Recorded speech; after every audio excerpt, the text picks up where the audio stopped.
Saudara Superadio, di antara hiruk-pikuk kota Surabaya yang modern, berdiri kokoh sebuah bangunan putih anggun di Jalan Kembang Kuning. Masjid Rahmat, begitu namanya. Menyimpan jejak sejarah panjang yang telah berusia 6 abad.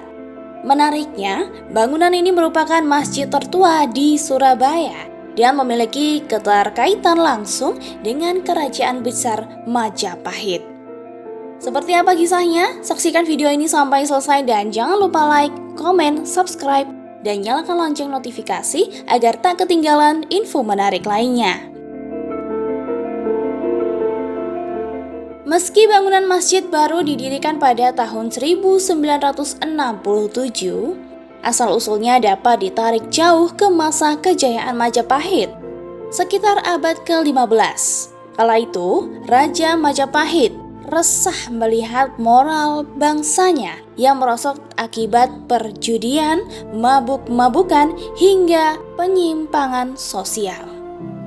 Ratu Dwarawati, istrinya, mengusulkan nama keponakannya yang tinggal di Campat, Sayyid Ali Rahmatullah, yang kelak dikenal sebagai Sunan Ampel, diusulkan untuk menjadi pendidik budi pekerti rakyat. Raja Majapahit itu akhirnya mengirim utusan untuk menjemput Rahmatullah. Permintaan itu disambut baik. Rombongan lantas sampai di ibu kota Majapahit Trowulan. Mereka kemudian menghadap sang raja. Sebagai hadiah, ia diberi tanah di Ampel Denta, Surabaya.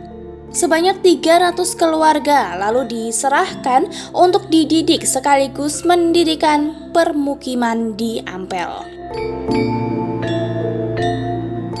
Di Desa Kembang Kuning, 8 km dari Ampel, Raden Rahmat mendirikan sebuah bangunan sederhana untuk beribadah. Beralaskan batu bata yang ditata rapi, dengan 4 buah tiang di setiap sudut yang menyangga atap dari daun tebu.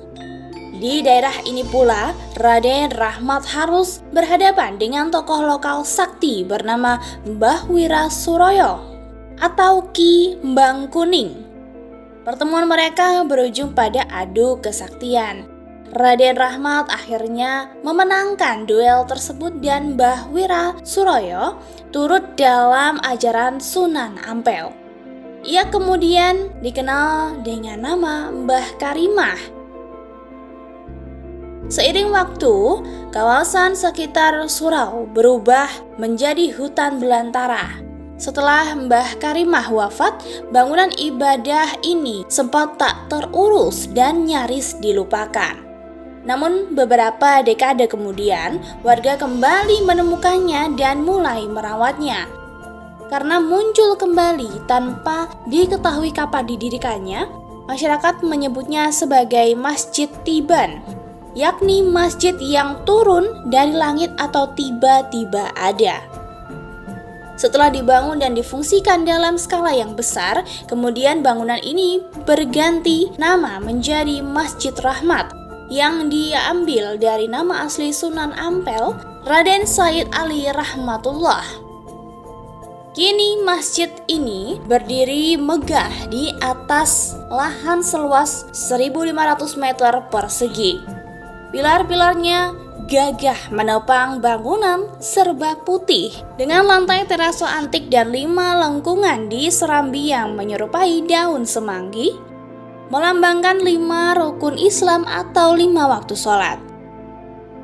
Meskipun berusia sekitar 625 tahun, Masjid Rahmat tetap ramai dikunjungi. Banyak yang datang untuk berdoa sebab kabar beredar bahwa doa akan mustajab jika dipanjatkan di sini. Namun lebih dari itu, bangunan cagar budaya ini menjadi saksi penyebaran Islam sekaligus kenangan sosok besar Sunan Ampel. Nah saudara, apakah Anda pernah mengunjungi Masjid Rahmat? Bagikan pengalaman Anda di kolom komentar ya.